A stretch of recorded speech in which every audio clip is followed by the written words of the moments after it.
প্ৰতিবৰ্ষৰ দৰে এই বছৰো ধনতেৰছ উপলক্ষে যোৰহাটৰ গহনা বিপণীসমূহে বিশেষ সাজসজ্জাৰে পৰিপূৰ্ণ। সোণৰূপৰ দীপ্তিত চকচকীয়া কৰা দোকানসমূহত সকলো ব্যৱস্থা আগৰ দৰে আছে, কিন্তু এইবাৰ পৰিৱেশত এক অনুভূতি শূন্যতা। সকলোৰে হৃদয়ত এক গভীৰ শূন্যতা, কাৰণ সকলোৰে মাজত নাই হিয়াৰ আমঠু জুবিন গাৰ্গ।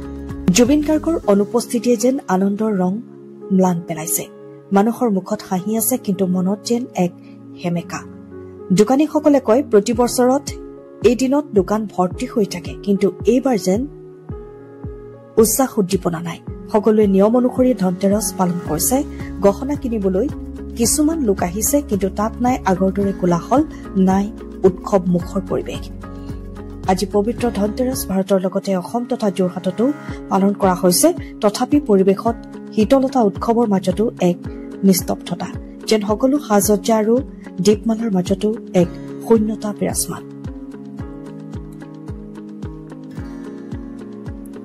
ধনতেৰছত যোৰহাটৰ গহনা বিপণীৰ এক পৰিৱেশ আমাৰ সাংবাদিক অনুপম বৰাই যুগুত কৰা এক গহনাৰ পৰিৱেশ আপোনালোকলৈ আগবঢ়ালো। 20 বছৰীয়া যোৰহাটবাসীৰ একমাত্ৰ ভৰসা প্ৰতিষ্ঠান ৰিয়া টি ষ্টল।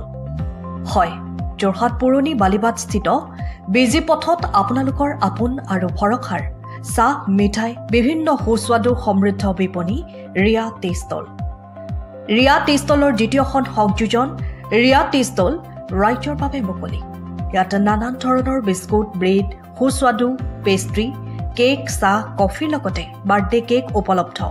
লগতে অৰ্ডাৰ মতে যোগান ধৰা হ'ব।